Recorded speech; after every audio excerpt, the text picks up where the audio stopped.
We have a crisis of democracy, and I would argue that it is the contamination of our democratic processes, our political processes, by the economic system of unrestrained capitalism that is causing this crisis. To that, let's bring in Charles Sauer. He is the Libertarian Economist, president of the Market Institute, author of the forthcoming book, Profit Motive, What Drives the Things We Do. MarketInstitute.org is his website. You can tweet him at Charles Sauer, S-A-U-E-R. Charles, welcome back to the program. Thanks for having me on, Tom. So why, just if you could refresh my memory, you and I have had this debate, this discussion about Citizens United and the Buckley decision in 1976 that preceded it, that really set it up, where Lewis Powell, the author of the infamous Powell Memo, calling to arms corporate America to take over basically the institutions of government. In the Powell Memo, they said, when billionaires or corporations, for that matter, own politicians, that's fine. That's First Amendment protected free speech. You defended that. Why? Please refresh my memory.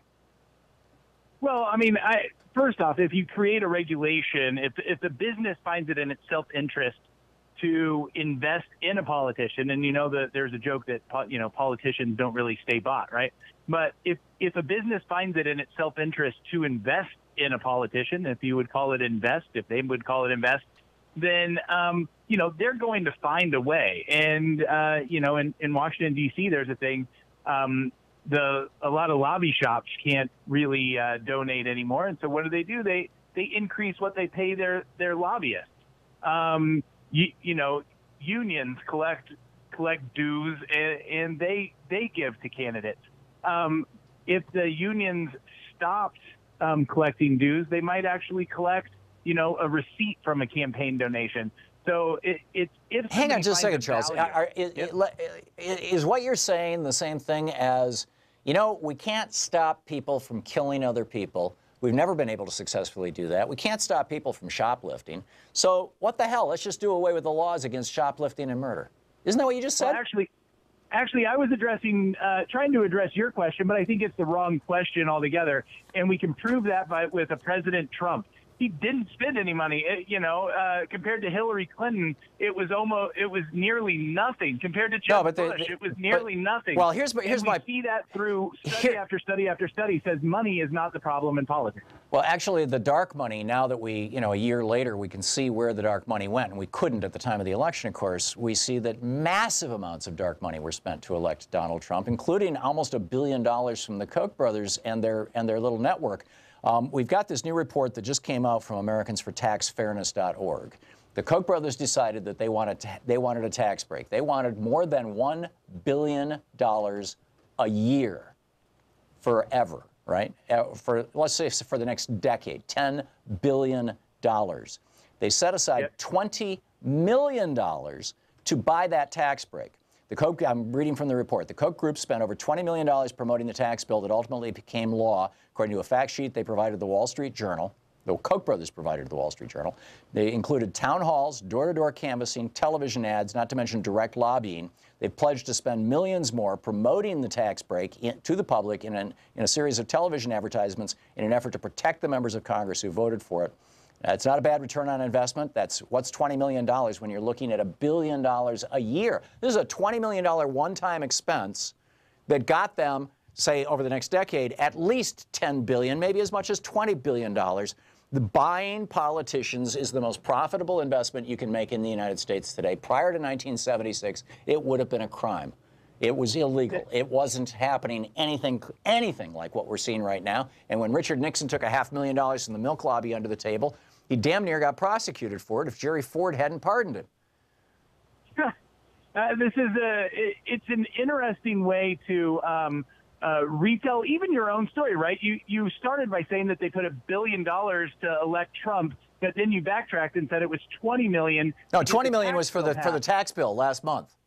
They didn't put this month. In fact, the Koch brothers were not supportive of Trump. The history says that the whole breakup in the Koch network was because of President Trump taking the lead. That's why the But the fact of the matter is, if they had not... No, let's get the history straight Charles, here to start off, Tom. Yeah, they came out and said, we're not supporting Donald Trump. And they may well not have put any money specifically behind Donald Trump. They allowed Charles, or whatever, Robert Mercer and his daughter Rebecca to do that.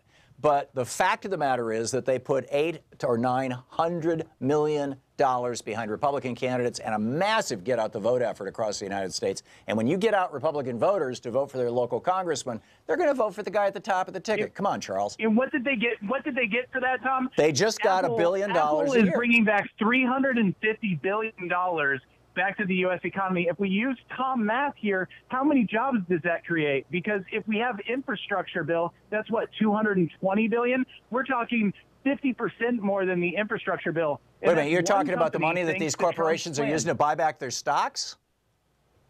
What? That's the $350 billion that they're bringing back to actually build offices, hire people. Apple's That's talked about nonsense. this. You know It that, actually Charles. thanks President Trump for that. Yeah, well, everybody's trying to suck up to Trump, but those plans have been in the pipeline for quite some time. Look, regardless Apple knows where their brand is. They are not going to suck up for Trump if they don't. You look at Tim Cook sitting in the room there with Trump. I mean, all these guys, they've figured out if you suck up to Donald Trump, you get your tax breaks. And here, the Kochs made a $500,000 contribution to Paul Ryan the week after they got their $1 billion tax break. Tell me that's not a payoff. This is where the left gets economics wrong. You only get tax breaks on the money that you make in profit, and you only make profit if people want your product. And so, or if you control a marketplace, or if you have a monopoly, or if you have a patent or a copyright and thus a monopoly, or if you've been able to buy up all your competitors. But that's a whole other argument. What I'm saying is, you keep running into how the left looks at this wrong. Apple has thousands of patents that they've licensed from other people in their products. They also have it's a way of destroying competition. In Samsung and Google and Android as a platform altogether.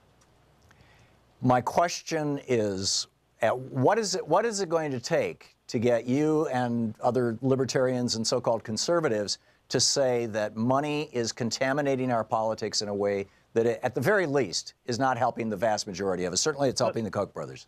It's only the left that wants to take away free speech rights. It's only the left that believes that you can stop something that's going to happen with a simple regulation. The fact is right, so it's only the left that thinks that we should have laws against shoplifting. Then businesses will figure it out. It's only the left that thinks we should have laws against shoplifting.